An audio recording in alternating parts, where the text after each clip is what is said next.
درود ان کے لیے ہے، سلام ان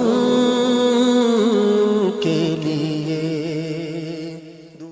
شریف کے قبرستان سے گزر رہا، ایک جگہ فاتحہ پڑھنے جا رہا، میں قبرستان کے درمیان سے گزرا تاکہ قرآن پڑھتا ہوا دائیں بائیں سب کو ایصال ثواب کرتا جاؤں۔ اللہ کی قسم میں نہیں جانتا کون ہے کیا ہے، ایک قبر نے میرے پاؤں روک لیے، اس کی بے بسی نے، اس کی حسرت نے، اس کی بوسیدگی نے، اس کی اداسیوں نے، اس کے غموں نے میرے پاؤں روک لیے۔ میں تو اپنے دھیان میں جا رہا ہوں، میرا اپنا عزیز ہے، میں اس پہ فاتحہ پڑھنے جا رہا ہوں، مجھے نہیں پتا کون مرا ہوا ہے، اور اس کی قبر کی ویرانی نے، بوسیدگی نے، اوئے ہوئے ہوئے، میرے پاس الفاظ نہیں، میں کیسے وہ نقشہ بیان کروں کہ چلتے ہوئے قدم میرے رک گئے اور میں ایسے کھڑا ہو کے قبر کو دیکھنے لگا، اور میں بے ساخت، مجھے یوں لگا جیسے قبر کا ایک ایک ذرہ کہہ رہا ہو ادھر بھی کچھ پڑھتے جاؤ، یہاں کوئی کبھی نہیں آیا۔ اور میں آپ کو سنا رہا تھا، اس قبر نے مجھے روک لیا، اس کی ایک ایک مٹی کے ذرے نے مجھے کہا کچھ ادھر پڑھ دو، یہاں کوئی نہیں آیا۔ ہاں کوئی نہیں آیا کرتا، کوئی نہیں آیا کرتا، یہاں علی فاطمہ جدا ہو گئے، باقی کون ہمیشہ رہ سکتا ہے؟ اور جب جدائیاں ہوتی ہیں پھر کیا ہوتا ہے؟ کأن لم تکن بینی وبینک خلۃ ولا حسن ود مرۃ فی التباذل۔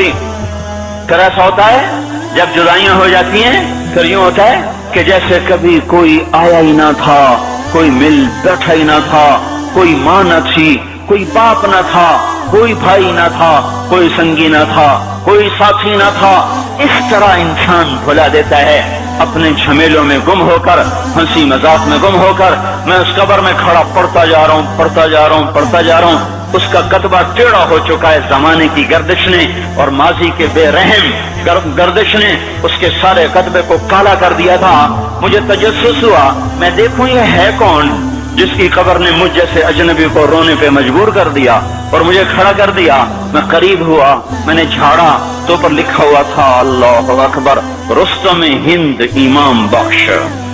رستم ہند جس کے لیے مہاراج قالین بچھاتے تھے، جس کو ہاتھیوں پہ سوار کروا کے لایا جاتا تھا، جس کے آگے پیچھے ڈھول بجتے تھے، اور جیسے آج کل یہ کرکٹ کے کھلاڑیوں کے آگے پیچھے خلقت ہوتی ہے، یہ وہ دور تھا جب پہلوانوں کے آگے پیچھے خلقت ہوتی تھی۔ آج اس کی خبر ویران ہو کر کہہ رہی ہے کوئی ادھر بھی تو پڑھ کے جب چلتا جائے، کوئی یہاں بھی تو کچھ تحفہ دیتا جائے۔